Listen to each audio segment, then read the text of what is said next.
നമ്മുടെ നാട്ടിൽ എപ്പോഴും ഉള്ള ഒരു സംശയമാണ്, പ്രൈവറ്റ് ജോലിയാണോ ഗവൺമെൻറ് ജോലിയാണോ നല്ലത്.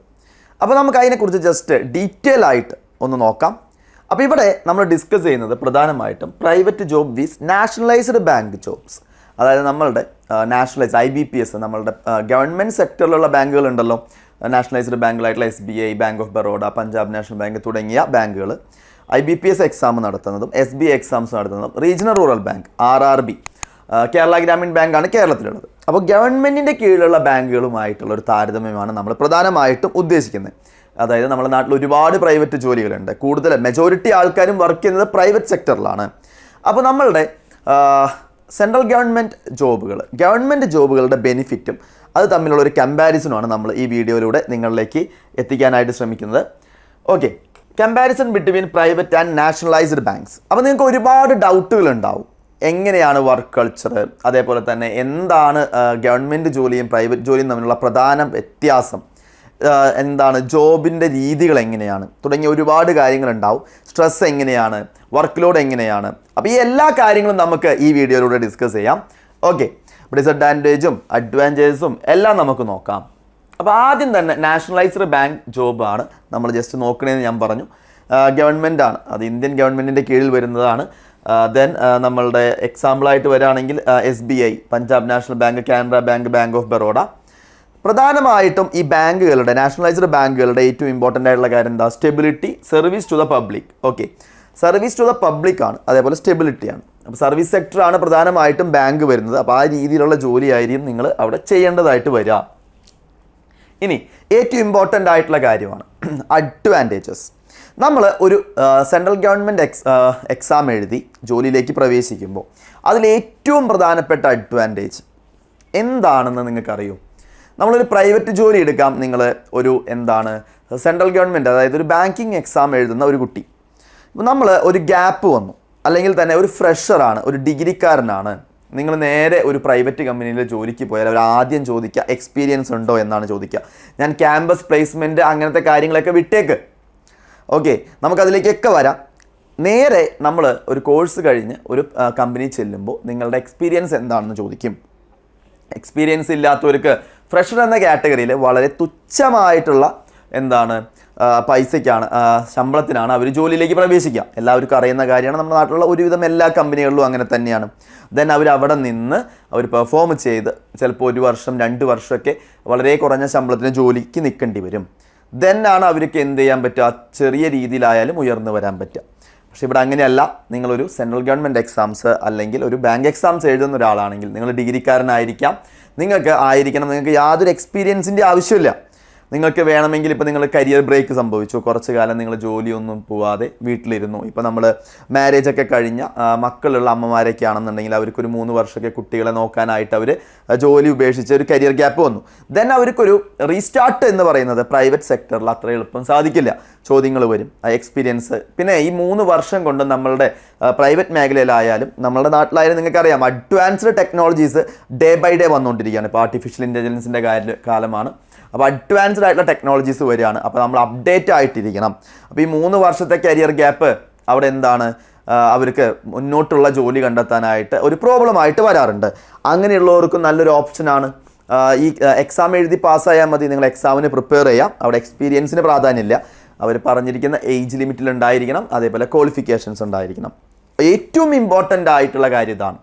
അപ്പോൾ നമുക്ക് എക്സ്പീരിയൻസ് ഒന്നും ഇല്ലാത്ത ഒരാൾക്ക് നേരിട്ട് എക്സാമുകൾ പ്രിപ്പയർ ചെയ്ത് പഠിച്ച് നേടിയെടുക്കാൻ പറ്റുന്നതാണ് ഗവൺമെൻറ് ജോലി എന്നുള്ളതാണ് ഏറ്റവും ബെനിഫിറ്റ് ആയിട്ടുള്ള ഒരു കാര്യം.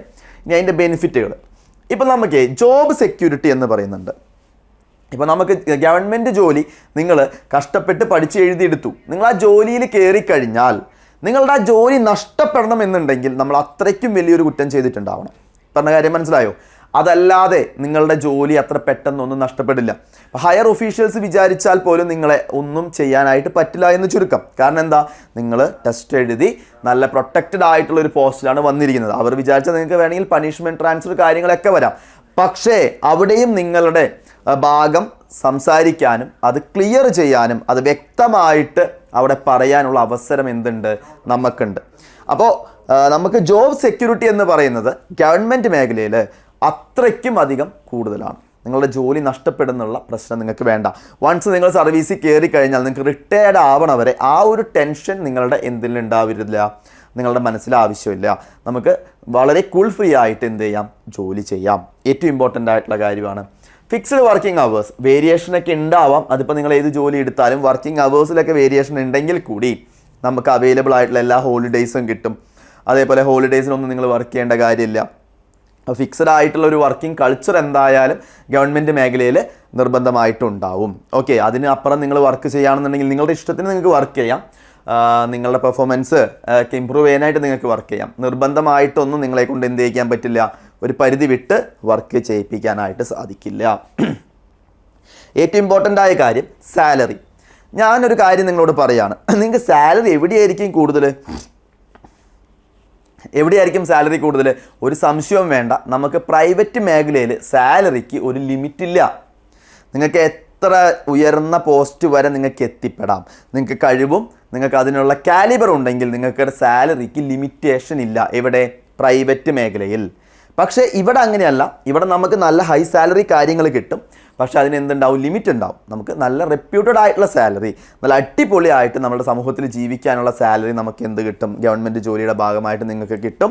ഒരു മോശമായിട്ടുള്ള സാലറി അല്ല. അത് കൂടാതെ ബാങ്ക് ജോലിയിലേക്ക് വരാണെങ്കിൽ നിങ്ങൾക്ക് ഹൗസ് റെൻറ്റ് അലവൻസ്, ഈ ഡി ഒക്കെ നമുക്ക് എല്ലാ ജോലികൾക്കും ലഭിക്കുന്നതാണ്. Medical insurance, LTC, pension scheme, pension അടക്കം നിങ്ങൾക്ക് കിട്ടും.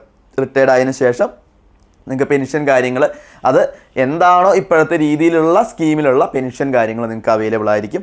ബാങ്കിങ് മേഖലയിലാണെങ്കിൽ നിങ്ങൾക്ക് ഹൗസ് റെൻറ്റ് അലവൻസ് ലഭിക്കും. അതേപോലെ ഹൗസ് ലോൺ, വെഹിക്കിൾ ലോൺ, ഇതൊക്കെ നമുക്ക് സിമ്പിൾ ഇൻട്രസ്റ്റ് റേറ്റിൽ എന്ത് ചെയ്യും, അവൈലബിൾ ആയിരിക്കും. അതുകൂടാതെ ഒരുപാട് അലവൻസുകളും കാര്യങ്ങളും നിങ്ങൾക്ക് എന്താണ് ബാങ്കിങ് സെക്ടറിൽ നമുക്ക് അവൈലബിൾ ആണ്. ഇനി സോഷ്യൽ സ്റ്റാറ്റസ്. നമ്മളുടെ നാട്ടിൽ ഏറ്റവും കൂടുതൽ ആൾക്കാർ ഫേസ് ചെയ്യുന്നൊരു പ്രശ്നമാണ്. ഇപ്പോൾ നിങ്ങൾക്കറിയാം, നമ്മളുടെ ഫാമിലിയിലും അല്ലെങ്കിൽ നിങ്ങൾ തന്നെ ആയാലും നിങ്ങളൊക്കെ ഒരു കല്യാണം കഴിക്കാനായിട്ട് പോവുകയാണെന്നുണ്ടെങ്കിൽ ഗവൺമെൻറ് ജോലി ഉണ്ടോ, നമ്മൾ ഒരുപാട് റീൽസും കാര്യങ്ങളൊക്കെ നമ്മളുടെ നാട്ടിൽ കാണുന്ന കാര്യങ്ങളാണ്. ഗവൺമെൻറ് ജോലി ഉള്ളവർക്ക് എന്നും എന്താണ്, അതൊരു പവറാണ്. അവരുടെ തട്ടൊന്ന് മേലെ തന്നെയാണ്. അത് നമ്മുടെ കേരളത്തിൽ അതിന് വളരെയധികം ഇമ്പോർട്ടൻസ് ഉള്ള കാര്യമാണ്. അതുകൊണ്ട് ഗവൺമെൻറ് ജോലി, അതൊരു ബാങ്കിലാണ് ജോലി എന്ന് പറഞ്ഞാൽ ലഭിക്കുന്ന സോഷ്യൽ സ്റ്റാറ്റസ് അത് നമ്മളുടെ നാട്ടിൽ ഹൈ ആണ്. അത് നിങ്ങൾക്ക് എല്ലാവർക്കും അറിയുന്ന കാര്യമാണ്. ദെൻ റിട്ടയർമെൻറ്റ് ബെനിഫിറ്റ്സ് ഞാൻ പറഞ്ഞു. പെൻഷൻ, ഗ്രാറ്റുവിറ്റി, PF തുടങ്ങിയ എല്ലാ ആനുകൂല്യങ്ങളും നമുക്ക് എന്ത് ചെയ്യും, ഗവൺമെൻറ് സെക്ടറിൽ ലഭിക്കും. അപ്പോൾ ഈ പറഞ്ഞ കാര്യങ്ങൾ ഇമ്പോർട്ടൻ്റ് ആണല്ലോ. നിങ്ങൾക്ക് യാതൊരു എക്സ്പീരിയൻസും ഇല്ലാത്ത ഒരാൾക്ക്, കരിയർ ബ്രേക്ക് സംഭവിച്ച ഒരാൾക്ക്, ഫൈനൽ ഇയർ സ്റ്റുഡൻസിന് എല്ലാം ഡയറക്റ്റായിട്ട് എന്ത് ചെയ്യാം, അപ്ലൈ ചെയ്ത് എഴുതി ജോലിയിലേക്ക് പ്രവേശിക്കാൻ സാധിക്കും. ഇനി ഇവിടെ നമ്മളുടെ എന്താണ്, നാഷണലൈസ്ഡ് ബാങ്ക് ജോബ്സിലെ പ്രമോഷൻസ്, ട്രാൻസ്ഫേഴ്സ്, അതേപോലെ നമുക്ക് പ്രമോഷൻസ് എന്ന് പറഞ്ഞു കഴിഞ്ഞാൽ നിങ്ങൾക്ക് എന്തായാലും പ്രമോഷൻ കിട്ടും. നമ്മുടെ പെർഫോമൻസ് ഓറിയൻറ്റഡ് ആയിട്ട് നിങ്ങൾക്ക് പ്രമോഷൻ കിട്ടും. പക്ഷേ എല്ലാവർക്കും അതിന് എന്താണ്, ഈക്വൽ ഇമ്പോർട്ടൻസാണ്. ഇപ്പം നിങ്ങളുടെ കൂടെ കയറിയ എല്ലാവർക്കും എന്തുണ്ട്, പ്രമോഷനുള്ള സാധ്യതയുണ്ട്. അവർ ആ പീരീഡിൽ ഓക്കെ ആണെന്നുണ്ടെങ്കിൽ എല്ലാവരും ആ ബാങ്കുകളിലാണെന്നുണ്ടെങ്കിൽ അതിന് കറസ്പോണ്ടിങ് ആയിട്ടുള്ള ഇൻ്റർവ്യൂസും എന്താണ് എക്സാംസും കാര്യങ്ങളുണ്ട്. അത് ക്ലിയർ ചെയ്ത് കഴിഞ്ഞാൽ നിങ്ങൾക്ക് പ്രമോഷൻ കിട്ടും. അവിടെ എന്താണ്, എല്ലാവർക്കും ഒരു എന്താണ് ഈക്വൽ ആയിട്ടുള്ള ഒരു ഇതാണ്, പ്രാധാന്യമാണ് എല്ലാവർക്കും ഉണ്ടാവുക. ക്ലിയർ അല്ലേ? അതിൽ തന്നെ നിങ്ങളുടെ പെർഫോമൻസ് ഓക്കെ ആണെന്നുണ്ടെങ്കിൽ നിങ്ങൾക്ക് ഇമ്പോർട്ടൻസ് കിട്ടും. അത് സത്യം തന്നെയാണ്. എന്നിരുന്നാൽ കൂടി നമുക്കൊരു ഗ്രാജുവൽ ഗ്രോത്ത് ആണ്. ഇപ്പോൾ നിങ്ങൾ ഇന്ന് തന്നെ കയറിയിട്ട് ബാങ്കിൽ ജനറൽ മാനേജർ ആവുമോ? അതൊരിക്കലും ഇല്ല. നമ്മൾ PO ആയിട്ട് കയറി കഴിഞ്ഞ് കഴിഞ്ഞാൽ officer assistant manager, manager, senior manager, അങ്ങനെ പ്രൊമോഷൻ എടുത്താണ് നമ്മൾ എന്ത് ചെയ്യുക, ഏറ്റവും ടോപ്പിലെത്തുക. ഗ്രാജുവൽ ഗ്രോത്ത് ആണ്. ക്ലിയർ അല്ലേ പറഞ്ഞത്? ഓക്കെ. ട്രാൻസ്ഫർ, നമുക്ക് ഒരാളെ ഒറ്റയടിക്കൊന്നും ട്രാൻസ്ഫർ ചെയ്യാനായിട്ട് ഒരിക്കലും പറ്റില്ല. അതിനേതായിട്ടുള്ള ഇത്ര കൊല്ലം ഇന്ന സ്ഥലത്ത് ജോലി ചെയ്യുക തുടങ്ങിയ കാര്യങ്ങളെല്ലാത്തിനും അതിനുള്ള കാര്യങ്ങളെല്ലാം ഉണ്ട്. അപ്പോൾ ട്രാൻസ്ഫർ കാര്യങ്ങളൊക്കെ പ്രോപ്പറായിട്ട് ഓരോ ബാങ്കിനും ഓരോ രീതിയിലാണ്. അതനുസരിച്ചുള്ള രീതിയിലായിരിക്കും നമ്മളെ ട്രാൻസ്ഫർ കാര്യങ്ങളൊക്കെ ഉണ്ടാവുക. ലിമിറ്റഡ് ഇൻസെൻറ്റീവ്സ് ആണ്. ഇപ്പോൾ നിങ്ങൾ വർക്ക് ചെയ്യണതിന് നിങ്ങൾക്ക് ഇൻസെൻറ്റീവ്സ് കാര്യങ്ങൾ, നിങ്ങൾക്ക് സാലറി നല്ല ഹൈ സാലറി ഉണ്ടാവും. അത് കൂടാതെ അലവൻസുകൾ കാര്യങ്ങളുണ്ടാവും. അതല്ലാതെ നിങ്ങൾ ചെയ്യുന്ന വർക്കിന് എക്സ്ട്രാ ആയിട്ടുള്ള ഇൻസെൻറ്റീവ്സ് കാര്യങ്ങളിലൊക്കെ കുറച്ച് പരിമിതി എന്തുണ്ടാവും, നമ്മളുടെ ഗവൺമെൻറ് സെക്ടറിലുണ്ടാവും. ഓക്കെ അല്ലേ? ദെൻ പ്രൈവറ്റ് സെക്ടർ ജോബ്സ്, നമ്മൾ പ്രധാനമായിട്ടും പ്രൈവറ്റ് ഓൺഡ് ആയിരിക്കും, ഒരു വ്യക്തിയുടെ ആയിരിക്കാം, അല്ലെങ്കിൽ ഒരു ട്രസ്റ്റ്, അങ്ങനെ പ്രൈവറ്റ് കമ്പനികൾ ഇഷ്ടം പോലെ ഉണ്ടല്ലോ. പെർഫോമൻസ് ഡ്രിവൺ ആണ്. ഫോക്കസ് എന്താണ്, ഗ്രോത്ത്, ഇന്നൊവേഷൻ, പ്രോഫിറ്റബിലിറ്റി. പ്രൈവറ്റ് കമ്പനികളുടെ ഏറ്റവും ഫസ്റ്റ് മോട്ടീവ് അവരുടെ ഏറ്റവും പ്രധാനപ്പെട്ട ലക്ഷ്യം എന്താണ്? കമ്പനിക്ക് പ്രോഫിറ്റ് ഉണ്ടായിരിക്കണം.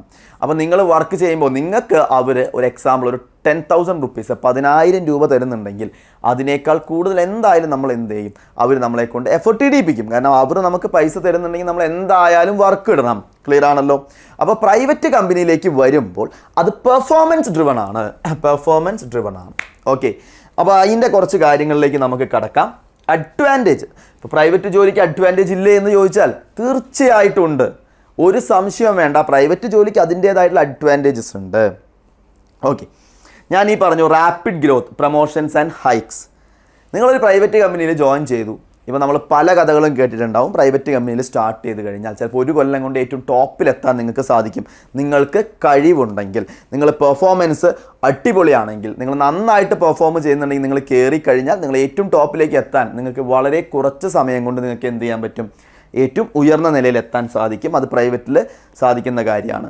പിന്നെ മോഡേൺ എൻവിറോൺമെൻറ്റ്, അഡ്വാൻസ്ഡ് ടെക് ആണ്. ഇപ്പോൾ നിങ്ങൾ എന്താണ്, ഇപ്പോൾ നമ്മൾ പ്രൈവറ്റ് കമ്പനികളിലെ ഇൻഫ്രാസ്ട്രക്ചർ, അവർ കൊടുക്കുന്ന ഫെസിലിറ്റീസ്, കാര്യങ്ങളൊക്കെ എന്താണ്, അഡ്വാൻസ്ഡ് ആയിരിക്കും, എപ്പോഴും അപ്ഡേറ്റഡ് ആയിരിക്കും അല്ലേ? ഗവൺമെൻറ് മേഖല അപ്ഡേറ്റഡ് അല്ല എന്നല്ല ഞാൻ പറയുന്നത്. പക്ഷേ പ്രൈവറ്റിലേക്ക് വരികയാണെന്നുണ്ടെങ്കിൽ എന്താണ്, ഇപ്പോൾ എല്ലാം അപ്ഡേറ്റഡ് ആയിരിക്കും. ദെൻ ഫ്ലെക്സിബിൾ വർക്ക് കൾച്ചറാണ്, റിമോട്ട് ആൻഡ് ഹൈബ്രിഡ്. നിങ്ങൾക്ക് ഇഷ്ടമുള്ള രീതിയിലുള്ള വർക്ക് കൾച്ചറുകൾ എല്ലാ കമ്പനികളും പ്രൊവൈഡ് ചെയ്യുന്നില്ലെങ്കിൽ കൂടി പല കമ്പനികളും നമുക്ക് ഇഷ്ടമുള്ള രീതിയിൽ വർക്ക് ചെയ്യാനുള്ള സാഹചര്യം. ഇപ്പോൾ വർക്ക് ഫ്രം ഹോം, അതേപോലെ തന്നെ നിങ്ങൾ വീട്ടിലിരുന്ന് വർക്ക് ചെയ്യാം. അങ്ങനത്തെ കാര്യങ്ങളൊക്കെ പ്രൈവറ്റ് കമ്പനികൾ എന്ത് ചെയ്യുന്നുണ്ട്? പ്രൊവൈഡ് ചെയ്യുന്നുണ്ട്. ദെൻ അത് കൂടാതെ ഇപ്പോൾ നിങ്ങൾ നന്നായിട്ട് വർക്ക് ചെയ്യുകയാണെങ്കിൽ പെർഫോമൻസ് ഇൻസെൻറ്റീവ്സ്, ബോണസ് തുടങ്ങിയ കാര്യങ്ങളൊക്കെ നമുക്ക് എക്സ്ട്രാ ലഭിക്കും. സ്കിൽ ഡെവലപ്മെൻറ്റ്, അതായത് സ്കിൽ ഡെവലപ്മെൻറ്റ്, നിങ്ങൾ വീണ്ടും പഠിക്കാൻ ആഗ്രഹിക്കുന്നുണ്ടെങ്കിൽ നിങ്ങളുടെ സ്കില്ല് ഡെവലപ്പ് ചെയ്യാനായിട്ടുള്ള കാര്യങ്ങളെല്ലാം ആ കമ്പനിയിൽ നിങ്ങൾക്ക് അവൈലബിൾ ആയിരിക്കും. ഓക്കെ ആണല്ലോ? പ്രൈവറ്റ് കമ്പനീസിനുള്ള അഡ്വാൻറ്റേജസ് ആണ് ഞാൻ പറഞ്ഞത്. ഇനി എന്താണ് ഏറ്റവും വലിയ ഡിസഡ്വാൻറ്റേജസ്? അപ്പോൾ പ്രൈവറ്റ് മേഖലയിലേക്ക് വരികയാണെന്നുണ്ടെങ്കിൽ നമ്മൾ ഈ പറഞ്ഞ കാര്യങ്ങളൊക്കെ നിങ്ങൾക്ക് ഞാൻ ഈ പറഞ്ഞു. നമ്മളുടെ പ്രൈവറ്റ് മേഖലയിൽ ജോലി കിട്ടാൻ എളുപ്പമാണോ? നല്ല പോസ്റ്റുകളിലേക്ക് ജോലി കിട്ടണമെങ്കിൽ കുറച്ച് ബുദ്ധിമുട്ടുള്ള കാര്യം തന്നെയാണ്. ഇപ്പോൾ നമുക്ക് എക്സ്പീരിയൻസ് ഒന്നുമില്ലാതെ നല്ല കമ്പനികളിലേക്ക് എത്തിപ്പെടാൻ സാധിക്കുമോ? ഡിഫിക്കൽട്ടാണ്. ഇനി നിങ്ങൾക്ക് ജോലി കിട്ടുകയാണെങ്കിൽ നമ്മൾ 10,000 രൂപ ശമ്പളത്തിന് ഒരാൾ കയറി. അപ്പോൾ എല്ലാവരും ആദ്യം തന്നെ പറയുന്ന കാര്യം എന്താ? പല കുട്ടികളും എൻ്റെ അടുത്ത് പറയും, സാർ ഞാൻ 22ാമത്തെ വയസ്സിൽ എനിക്ക് 10,000 റുപ്പീസിന് സാലറിക്ക് ഞാൻ ജോലിക്ക് കയറി, എക്സ്പീരിയൻസ് അല്ലേ വേണ്ടത് സാർ എന്ന് പറഞ്ഞു. ആ കുട്ടി അവിടെ 2 വർഷം കഴിഞ്ഞു, 3 വർഷം കഴിഞ്ഞു, 4 വർഷം കഴിഞ്ഞിട്ടും ഈ കുട്ടിയുടെ സാലറി ആയിരിക്കുന്നത് 13,000 രൂപയാണ്. ആകെ 4 വർഷം വർക്ക് ചെയ്തിട്ട് 3,000 രൂപയെ കൂട്ടി കൊടുത്തിട്ടുള്ളൂ. അപ്പോൾ ആൾക്ക് ഓട്ടോമാറ്റിക്കായിട്ട് അത് കഴിഞ്ഞ് ജോയിൻ ചെയ്ത ആൾക്കാർക്ക് എന്ത് ചെയ്തിട്ടുണ്ട്? ഹൈക്ക് കൊടുത്തിട്ടുണ്ട്. അവർ ഈ കുട്ടീനേക്കാളും മേലെ കയറി പോയിട്ടുണ്ട്. ഓട്ടോമാറ്റിക്കായിട്ട് ഡിപ്രഷനിലേക്ക് വരികയാണ്. അത് കഴിഞ്ഞ് ആ ജോലി രാജിവെച്ച് എന്ത് ചെയ്യാൻ തുടങ്ങി? കോമ്പറ്റീറ്റീവ് എക്സാമിലേക്ക് വന്നു. അതാണ് പ്രൈവറ്റ് മേഖലയിലെ ഏറ്റവും വലിയ പ്രോബ്ലം എന്ന് പറയുന്നതല്ല, ഡിസഡ്വാൻറ്റേജ്.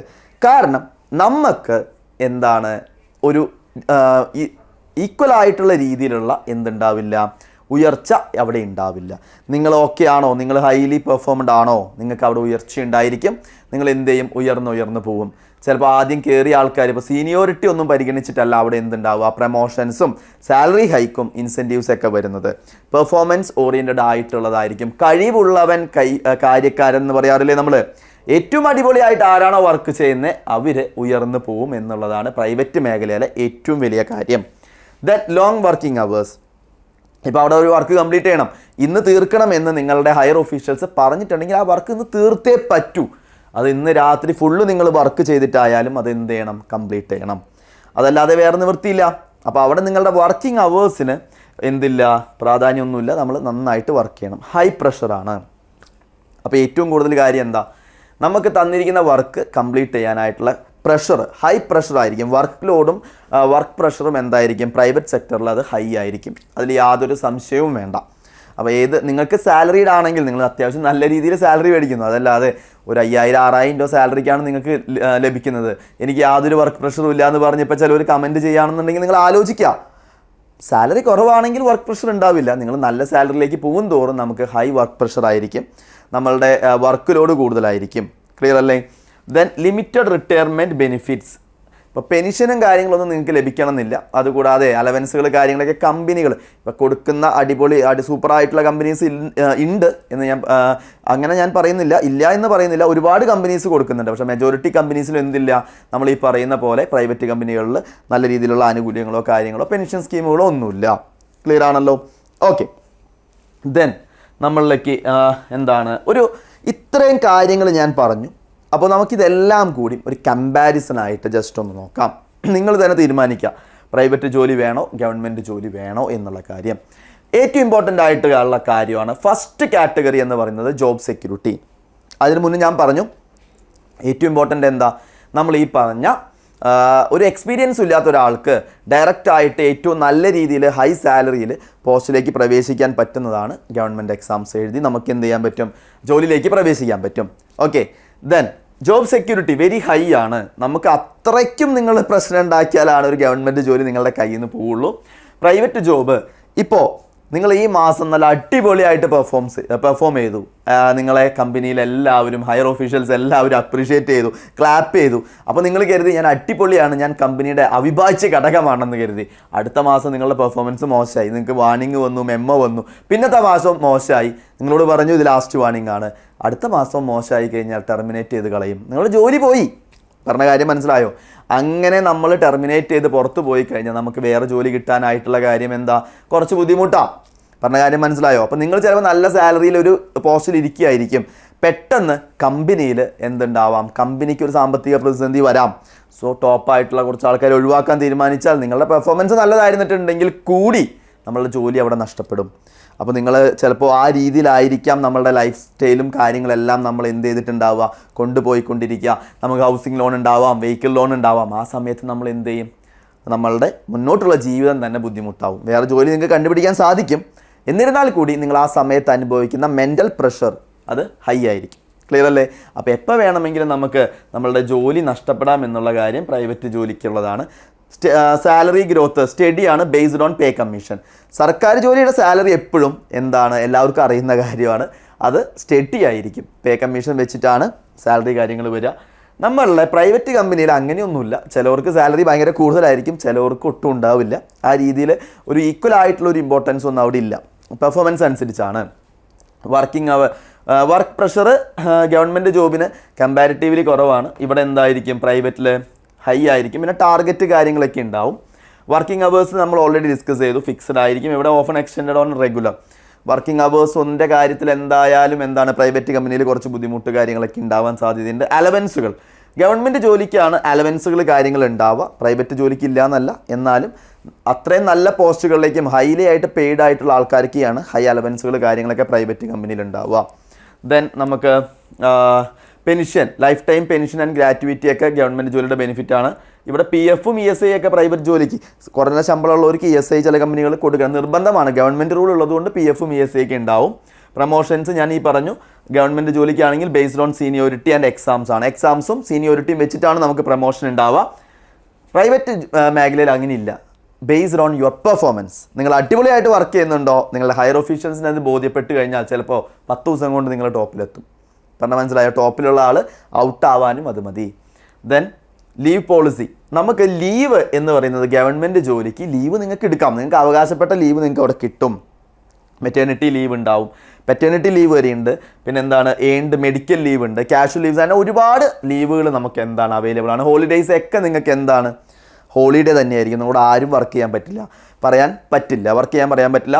ദെൻ ലീവ് പോളിസി നമുക്ക് പ്രൈവറ്റ് ജോലിക്ക് അത് ലിമിറ്റഡും സ്ട്രിക്റ്റുമാണ്. നാളെ ഹോളിഡേ ആണ്, പക്ഷേ നിങ്ങളുടെ ബോസ് പറയുകയാണ് നാളെ വന്നേ പറ്റൂ, കുറേ വർക്ക് പെൻഡിങ് ഉണ്ട്, നിങ്ങൾ വർക്ക് ചെയ്യണം, നിങ്ങൾ നിർബന്ധമായിട്ടും വരണം എന്ന് ബോസ് പറഞ്ഞിട്ടുണ്ടെങ്കിൽ നിങ്ങൾ വന്നിരിക്കണം, ആ വർക്ക് കംപ്ലീറ്റ് ചെയ്തിരിക്കണം. അതിൽ യാതൊരു ചോദ്യം അവിടെ ഇല്ല. നിങ്ങൾ പറ്റില്ല എന്ന് പറഞ്ഞാൽ നിങ്ങൾ വേറെ ജോലി നോക്കിക്കോ എന്ന് പറയാനുള്ള അവകാശം അവർക്കുണ്ട്. അവർക്ക് നിങ്ങൾ ആവശ്യമില്ല, നിങ്ങളുടെ ബോസിന് നിങ്ങൾ ആവശ്യമില്ല എന്നുണ്ടെങ്കിൽ ആൾക്ക് നിങ്ങളെ കമ്പനിയിൽ നിന്ന് പുറത്താക്കാനുള്ള അവകാശമുണ്ട്. അതേപോലെ നിങ്ങൾക്ക് കമ്പനി ഉപേക്ഷിക്കാനുള്ള അവകാശമുണ്ട്. ജസ്റ്റ് ഞാൻ പറഞ്ഞു എന്നേ ഉള്ളൂ. Then job transfer. ഇപ്പോൾ ഗവൺമെൻറ് ജോലിക്ക് ഒരു ട്രാൻസ്ഫർ കാര്യങ്ങളൊക്കെ അതിൻ്റേതായിട്ടുള്ള റൂള് കാര്യങ്ങളനുസരിച്ചുള്ളതാണ്. പ്രൈവറ്റ് കമ്പനികൾ എന്ന് പറഞ്ഞു കഴിഞ്ഞാൽ ചിലപ്പോൾ കമ്പനി ഒരു സ്ഥലത്ത് മാത്രമേ ഉണ്ടാവുള്ളൂ. അപ്പോൾ നിങ്ങൾക്ക് നിങ്ങളുടെ വീടിൻ്റെ അടുത്തേക്ക് ട്രാൻസ്ഫർ മേടിക്കാൻ പറ്റുമോ? ഇല്ല. ബാംഗ്ലൂർ ആണെങ്കിൽ ബാംഗ്ലൂർ തന്നെ നിങ്ങൾ സെറ്റിൽ ആവണം. ഇപ്പോൾ മറ്റേ നമ്മളുടെ ഗവൺമെൻറ് ജോലിയാണെങ്കിൽ നിങ്ങളുടെ വീടിനടുത്തേക്കായാലും നിങ്ങൾക്ക് ട്രാൻസ്ഫർ കാര്യങ്ങളൊക്കെ ലഭിക്കും. Then reputation and social status. Private കമ്പനികൾക്ക് എന്താണ് ഞാൻ ഈ പറഞ്ഞ റെപ്യൂട്ടേഷൻ, നല്ല അടിപൊളി കമ്പനിയാണ്, IT മേഖലയൊക്കെയാണ്, നിങ്ങൾക്ക് നല്ല സാലറി കാര്യങ്ങളൊക്കെ ഉണ്ടെന്നുണ്ടെങ്കിൽ നിങ്ങൾക്ക് റെപ്യൂട്ടേഷനും കാര്യങ്ങളും കിട്ടും. അല്ലെങ്കിൽ നമുക്ക് എന്താണ് നമ്മളുടെ കാര്യം കഷ്ടമാണ്. പക്ഷേ ഗവൺമെൻറ് ജോലി അങ്ങനെയല്ല. ഗവൺമെൻറ് ജോലി എന്ന് പറഞ്ഞാൽ ഏറ്റവും താഴെത്തട്ടിൽ നിൽക്കുന്ന ഒരു ജോലി ആയിക്കോട്ടെ, അതിന് വരെ നമ്മളുടെ സമൂഹത്തിൽ എന്താ അവൻ ഗവൺമെൻറ് ജോലിക്കാരനാണ് എന്ന് പറയുമ്പോൾ കിട്ടുന്ന ഒരു വെയിറ്റേജ് ഉണ്ട്, അതെപ്പോഴും ഉണ്ട്. അത് നമ്മളുടെ കേരളത്തിൽ പ്രത്യേകിച്ച് ഹൈ റെപ്യൂട്ടേഷനാണ്, ഹൈ സോഷ്യൽ സ്റ്റാറ്റസ് ആണ്. ലൈഫ് ബാലൻസ് എപ്പോഴും ഗവൺമെൻറ് ജോലിക്കായിരിക്കും ലൈഫ് ബാലൻസ് ഉണ്ടാവുക. ഇപ്പോൾ നിങ്ങളുടെ ഫാമിലി ലൈഫ് ആയാലും ഗവൺമെൻറ് ജോലിക്ക് പോകുന്നവർ ചിലപ്പോൾ നമ്മളൊക്കെ ആഗ്രഹിക്കും, പ്രൈവറ്റ് ജോലിയിൽ പോകുന്ന ആൾക്കാർ എന്ത് ചെയ്യും, നമുക്ക് ആലോചിക്കാം അവർക്ക് ഇത്ര ടൈം കഴിഞ്ഞാൽ അവർ ഫ്രീ ആണ്. പ്രൈവറ്റ് ജോലിയിലുള്ളവർക്ക് എന്തായിരിക്കും, ചിലപ്പോൾ രാത്രിയും വർക്ക് ഉണ്ടാവാം, വീട്ടിൽ വന്നിട്ടും അവർ വർക്കുകൾ ചെയ്യുന്നുണ്ടാവാം. അപ്പോൾ ഗവൺമെൻറ് ജോലിക്ക് എന്താണ് വർക്ക് ലൈഫ്, അതായത് നമ്മളുടെ വർക്ക് ലൈഫ് ബാലൻസ്, അതായത് നോർമൽ ലൈഫും അതും തമ്മിലൊരു ബാലൻസ് ചെയ്യൽ എന്തായിരിക്കും ബെറ്ററാണ്. ഇനി പ്രൈവറ്റ് കമ്പനിക്ക് അത് ബെറ്റർ അല്ല എന്ന് ഞാൻ പറയുന്നില്ല. നല്ല രീതിയിൽ ജോലി ചെയ്യുന്ന ഒരുപാട് ആൾക്കാരുണ്ട്, അത്യാവശ്യം സാലറി മേടിക്കുന്ന ആൾക്കാരുണ്ട്. പക്ഷേ മെജോറിറ്റി എടുത്തു കഴിഞ്ഞാൽ അത് ബുദ്ധിമുട്ടാണ്. അല്ലെങ്കിൽ അവർക്ക് എന്തായിരിക്കും, വർക്ക് ലോഡോ വർക്ക് പ്രഷറോ കാര്യങ്ങളോ ഉണ്ടാവില്ല, പക്ഷെ അവർക്ക് സാലറി എന്തായിരിക്കും വളരെ കുറവായിരിക്കും. ക്ലിയർ അല്ലേ? സ്ട്രെസ് ലെവൽ ഇപ്പോൾ ഗവൺമെൻറ് ജോലിക്ക് സ്ട്രെസ് ഉണ്ടോ എന്ന് ചോദിച്ചാൽ ഏതൊരു ജോലിക്കും നിങ്ങൾക്ക് സാലറി കിട്ടുന്നുണ്ടെങ്കിൽ, നിങ്ങൾ വർക്ക് ചെയ്യുന്നുണ്ടെങ്കിൽ അതിന് ഒരു ജോലിക്ക് എന്തായാലും ഒരു മിനിമം സ്ട്രെസ് ഉണ്ടാവും. നമ്മൾ ഉയർന്ന പോസ്റ്റുകളിലേക്ക് പോവുകയാണെങ്കിൽ നമ്മളുടെ കീഴിൽ ഒരുപാട് ആൾക്കാർ വർക്ക് ചെയ്യുന്നുണ്ടാവും, അവിടെയും നിങ്ങൾക്ക് എന്തുണ്ടാവും, ജോബ് സ്ട്രെസ് എല്ലാ ജോലിക്കും ഉണ്ട്. നമുക്ക് സ്ട്രെസ് എല്ലാ ജോലിക്കും ഉണ്ടാവും. പക്ഷേ ഇതൊരു ബാലൻസ്ഡ് ആയിരിക്കും, ലോ ടു മോഡറേറ്റ് ആയിരിക്കും ഗവൺമെൻറ് ജോലിക്ക്. പക്ഷേ നമ്മളുടെ പ്രൈവറ്റ് ജോലിയിലേക്ക് വരാണെങ്കിൽ അത് വളരെ കൂടുതലായിരിക്കും. എപ്പോഴും നിങ്ങൾക്ക് എന്തായിരിക്കും, പ്രഷറായിരിക്കും. പക്ഷേ ആ പ്രഷർ നിങ്ങൾക്ക് എന്നും ഉണ്ടാവും. നമുക്കത് മെയിൻറ്റെയിൻ ചെയ്യാൻ ഓവർകം ചെയ്യാൻ പറ്റില്ല എന്നുണ്ടെങ്കിൽ നമ്മളുടെ ജോലി വരെ പോകാനുള്ള സാധ്യതയുണ്ട്. ക്ലിയർ അല്ലേ? ഓക്കെ, അപ്പോൾ ഈ പറഞ്ഞ കാര്യങ്ങളൊക്കെ എല്ലാവർക്കും കിട്ടി. ഇനി നമുക്കിനി ഒരു കൺക്ലൂഷനിലെത്താം. എന്താണ് ഞാൻ ഈ പറഞ്ഞ കൺക്ലൂഷൻ എന്ന് നിങ്ങൾ ആലോചിച്ച് കഴിഞ്ഞാൽ ഇപ്പോൾ എല്ലാവർക്കും മനസ്സിലായിട്ടുണ്ടാവും. നിങ്ങളുടെ ലക്ഷ്യം, ചില ആൾക്കാർക്ക് നമ്മളുടെ നാട്ടിൽ ഒരുപാട് ആൾക്കാരുണ്ട്, അതിൽ കാറ്റഗറി വൈസ് തിരിക്കുകയാണെങ്കിൽ വിദേശത്ത് പോകണമെന്ന് ആഗ്രഹിക്കുന്ന ആൾക്കാരുണ്ട്, അവർക്ക് ഫോറിൻ ലൈഫ് കൾച്ചർ ഇഷ്ടമുള്ള ആൾക്കാരുണ്ട്. അവർക്ക് നമ്മൾ എത്ര പറഞ്ഞിട്ടും കാര്യമില്ല, അവർ ആ ലൈഫിനോടാണ്, അവരുടെ ഇഷ്ടമാണ്. ചിലവർക്ക് പാഷനുണ്ട്, ചിലവർക്ക് ടീച്ചിങ് പ്രൊഫഷൻ ആയിരിക്കാം ഇഷ്ടം, അവർക്ക് എന്തായാലും പഠിപ്പിക്കണം, അത് അവരുടെ പാഷനാണ്.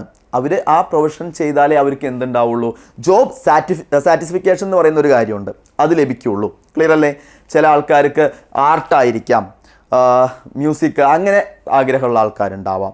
അത് അവരുടെ പാഷനാണ്. പാഷനായിട്ടിരിക്കുന്ന ആൾക്കാർ അവരുടെ പാഷൻ്റെ പിന്നാലെ പൊക്കോട്ടെ, അത് അവരുടെ ജീവിതമാണ്. അത് അവർക്ക് വിട്ടിട്ട് എന്തായും ചെയ്യാൻ പറ്റില്ല. കാരണം അവരുടെ ഏറ്റവും എന്തായിരിക്കും റിലാക്സ് ആയിട്ടിരിക്കുന്നത് ആ ജോലി ചെയ്യുമ്പോഴായിരിക്കും. അവിടെ എത്ര ജോബ് പ്രഷർ ഉണ്ടെങ്കിലും, അവിടെ എന്തോരം വർക്ക് ലോഡ് ഉണ്ടെങ്കിലും അവർക്കതൊരു ബുദ്ധിമുട്ടേ ആവില്ല. കാരണം അവർ ആഗ്രഹിച്ച് ചെയ്യുന്ന കാര്യമാണ്. ദെൻ അടുത്ത കുറച്ച് ആൾക്കാരുണ്ട്, അവരുടെ ലക്ഷ്യം എന്താണ്, ജോലി. അപ്പോൾ അവർക്ക് പ്രൈവറ്റ് ജോലി തന്നെ വേണമെന്ന് ആഗ്രഹിക്കുന്ന ആൾക്കാരുണ്ട്. അവരതിനു വേണ്ടി ബുദ്ധിമുട്ടി നല്ല രീതിയിൽ പ്രൈവറ്റിൽ ഇപ്പോൾ IT മേഖലകളുണ്ട്, നമ്മൾ ഒരുപാട് ജോബ്സ് ഉണ്ട്, അവിടേക്കൊക്കെ പോയി അവർ വർക്ക് ചെയ്യുന്ന ആൾക്കാരുണ്ട്. ഇനി കുറച്ച് ആൾക്കാരുണ്ട്, അവർക്ക് എന്താണ്, കൺഫ്യൂഷനാണ്, എന്ത് ചെയ്യണം. അപ്പോൾ നിങ്ങളൊരു ഡിഗ്രിക്കാരനാണെങ്കിൽ, നമ്മൾ ഡയറക്റ്റ് ഡിഗ്രി കഴിഞ്ഞ് നിൽക്കുന്ന ഒരാളാണെന്നുണ്ടെങ്കിൽ നിങ്ങളുടെ മുന്നിൽ ഒരുപാട് വഴികളുണ്ട്. പക്ഷേ എല്ലാ വഴികളും എന്താണ്, കോംപ്ലിക്കേറ്റഡ് ആണ്. നമ്മളിപ്പോൾ ഒരു പ്രൈവറ്റ് കമ്പനിയിൽ നിങ്ങളൊരു ജോലിക്ക് ചേർന്നു, ഒരു എക്സ്പീരിയൻസിന് വേണ്ടി നിങ്ങൾ ജോലിക്ക് ചേരുകയാണ്. അങ്ങനെ ജോലിക്ക് ചേർന്ന് കഴിഞ്ഞാൽ നമുക്ക് അവിടെ കിട്ടുന്ന ശമ്പളം, ഞാൻ നേരത്തെ പറഞ്ഞു, ഒരു കുട്ടിയുടെ എക്സാമ്പിൾ പറഞ്ഞു, വളരെ കുറവാണ്. 4-5 കൊല്ലം കഴിഞ്ഞ് നിങ്ങൾ വീണ്ടും ആലോചിക്കുക, ഞാൻ കോച്ചിങ്ങിന് വരികയാണ്. അങ്ങനെ ഒരു 26-ാമത്തെ വയസ്സിൽ അല്ലെങ്കിൽ 27-ാമത്തെ വയസ്സിൽ നിങ്ങൾ കോച്ചിങ്ങിന് വരുമ്പോൾ നിങ്ങളുടെ ഏജ് കഴിയാറായി, എക്സാമുകൾ എഴുതി എടുക്കേണ്ട ഏജ് കഴിയാറായി. പിന്നെ നിങ്ങളുടെ മൈൻഡ് എന്തായിരിക്കും, ജോലിയൊക്കെ ചെയ്ത് ഒരു ഗ്യാപ്പ് വന്നു. അപ്പോൾ അത് മനസ്സിലാക്കാം. അതേപോലെ തന്നെ നിങ്ങൾക്ക് ആ പ്രശ്നമില്ല. ഇപ്പോൾ നമുക്കൊരു ഗ്യാപ്പ് വന്നു കഴിഞ്ഞാലും നമുക്ക് എന്ത് ചെയ്യാം, ഡയറക്റ്റായിട്ട് ധൈര്യപൂർവ്വം കോച്ചിങ്ങിലേക്ക് വരാം, പഠിച്ച് ജോലിയിലേക്ക് പ്രവേശിക്കാം. ഒരുപാട് ആൾക്കാർ എന്ത് ചെയ്തിട്ടുണ്ട്, 27-ാമത്തെ വയസ്സിലും 28-ാമത്തെ വയസ്സിലും എല്ലാം എന്ത് ചെയ്തിട്ടുണ്ട്, പഠിച്ച് ജോലി ചെയ്തിട്ടുണ്ട്. ക്ലിയർ അല്ലേ? അപ്പോൾ നിങ്ങൾ ജോലിയിലേക്ക് പ്രവേശിക്കുമ്പോൾ തന്നെ നിങ്ങൾക്ക് നല്ല ഹൈ സാലറിയാണ് ബാങ്ക് ജോലികളിൽ നിങ്ങൾക്ക് ലഭിക്കുക. ക്ലർക്കായാലും PO ആയാലും സാലറിയുടെ ഒപ്പം തന്നെ ഒരുപാട് അലവൻസുകളും കാര്യങ്ങളും നിങ്ങൾക്ക് ഗവൺമെൻറ് മേഖലയിൽ ലഭിക്കും. പ്രൈവറ്റ് സെക്ടറിലാണെന്നുണ്ടെങ്കിൽ നിങ്ങളുടെ കഴിവിനെ കുറിച്ച് നിങ്ങൾക്ക് ഉത്തമ ബോധ്യമുണ്ട്, നിങ്ങൾക്ക് നല്ല അടിപൊളിയായിട്ട് പെർഫോം ചെയ്ത് നമുക്ക് ഒരുപാട് ഇപ്പോൾ ഹ്യൂജ് സാലറി, അതേപോലെ വലിയൊരു ലൈഫ് സ്റ്റൈലാണ് നിങ്ങൾ ആഗ്രഹിക്കുന്നതെങ്കിൽ നിങ്ങൾ നിർബന്ധമായിട്ടും എന്ത് ചെയ്യുക, പ്രൈവറ്റ് മേഖല ചൂസ് ചെയ്യുക. അവിടെ നമ്മളുടെ സ്വപ്നങ്ങൾക്കോ നമ്മളുടെ കഴിവുകൾക്കോ ഒരു ലിമിറ്റേഷൻ ഇല്ല. നമുക്ക് എത്ര ഹൈ വേണമെങ്കിലും പോവാം. നിങ്ങൾക്ക് നാളെ സ്വന്തമായിട്ട് ബിസിനസ് തുടങ്ങാം, അവിടെ ലിമിറ്റേഷൻ ഇല്ല. ബട്ട് നമുക്ക് ജോബ് സെക്യൂരിറ്റി ആണ്, നമുക്ക് നല്ല അടിപൊളി ലൈഫായിട്ട് വലിയ വർക്ക് ലോഡ് ഒന്നും വേണ്ട, വർക്ക് പ്രഷർ ഒന്നും ഇല്ലാതെ നല്ല കൂളായിട്ട് നിങ്ങൾക്ക് റിട്ടയർമെൻറ്റ് ലൈഫ് കഴിഞ്ഞും നല്ല അടിപൊളിയായിട്ട് ജീവിക്കാം. തുടർന്നുള്ള നിങ്ങളുടെ ജീവിതം സെറ്റാക്കി നിങ്ങളുടെ ഫാമിലിയിലുള്ളവർക്കും യാതൊരു ടെൻഷനും ഇല്ലാതെ നിങ്ങളുടെ ഭാവിയിൽ നിങ്ങളുടെ കുട്ടികളുടെ കാര്യങ്ങളും എല്ലാം സേഫായിട്ട് മുന്നോട്ട് പോകുന്നത് ആണ് ഗവൺമെൻറ് ജോലിയുടെ ഏറ്റവും വലിയ ബെനിഫിറ്റ്. ബാങ്കിങ് മേഖലയ്ക്ക് വരികയാണെന്നുണ്ടെങ്കിൽ നിങ്ങൾക്ക് അവിടെ ഞാൻ ഓൾറെഡി പറഞ്ഞു ഹൗസ് ലോൺ. അപ്പോൾ നമ്മളുടെ ഏറ്റവും വലിയ എയിം വീട് വെക്കണം, വീടില്ലാത്തവരാണെങ്കിൽ വീട് വെക്കണം, വാഹനം മേടിക്കണം, നല്ല അടിപൊളി വാഹനം മേടിക്കാം, വെഹിക്കിൾ ലോൺ. അതേപോലെ തന്നെ നമ്മളുടെ നാട്ടിൽ ഏറ്റവും കൂടുതൽ ചിലവ് വരുന്ന കാര്യമാണ് മെഡിക്കൽ എക്സ്പെൻസസ്. നിങ്ങളുടെ പാരൻസിന് നിങ്ങൾ ഭാവിയിൽ വിവാഹിതനായി കഴിഞ്ഞാൽ നിങ്ങളുടെ ഫാമിലിയിൽ നിങ്ങളുടെ വൈഫ് അല്ലെങ്കിൽ ഹസ്ബൻഡ്, കുട്ടികൾ തുടങ്ങിയ എല്ലാവർക്കും ഇൻഷുറൻസ് പരിരക്ഷയും നിങ്ങളുടെ ബാങ്ക് നൽകുന്നതാണ്. കുട്ടികളുടെ വിദ്യാഭ്യാസത്തിനുള്ള കാര്യങ്ങൾ, അങ്ങനെ ഒട്ടനവധി അലവൻസുകളും നിങ്ങൾക്ക് ലഭിക്കും. അപ്പോൾ നിങ്ങൾക്ക് ഒരു ഗവൺമെൻറ് ജോലി കിട്ടുകയാണെങ്കിൽ നിങ്ങൾക്ക് ഒരു ഫിക്സ്ഡ് ആയിട്ടുള്ള മന്ത്ലി സാലറി, നല്ല ഹൈ ആയിട്ടുള്ള ഒരു സാലറി കിട്ടും, ഹൈ സോഷ്യൽ സ്റ്റാറ്റസ് കിട്ടും. അപ്പോൾ നിങ്ങളുടെ ജോലി സെക്യൂർഡ് ആണ്, ഹൈ ജോബ് സെക്യൂരിറ്റിയാണ് ഉള്ളത്. ഇത്ര കാര്യങ്ങളാണ് ഗവൺമെൻറ് ജോലിയിലെ ഏറ്റവും അധികം ബെനിഫിറ്റ്സ്. അപ്പോൾ നമുക്ക് ഒരു നല്ല അടിപൊളിയായിട്ട് വലിയ ടെൻഷനോ കാര്യങ്ങളോ ഇല്ലാതെ നല്ല സുഖമായിട്ട് നല്ല അടിപൊളിയായിട്ട് ജീവിക്കാനായിട്ടുള്ള ആഗ്രഹിക്കുന്ന ആൾക്കാരാണെങ്കിൽ അവരുടെ ഓപ്ഷനാണ് ഗവൺമെൻറ് ജോലി.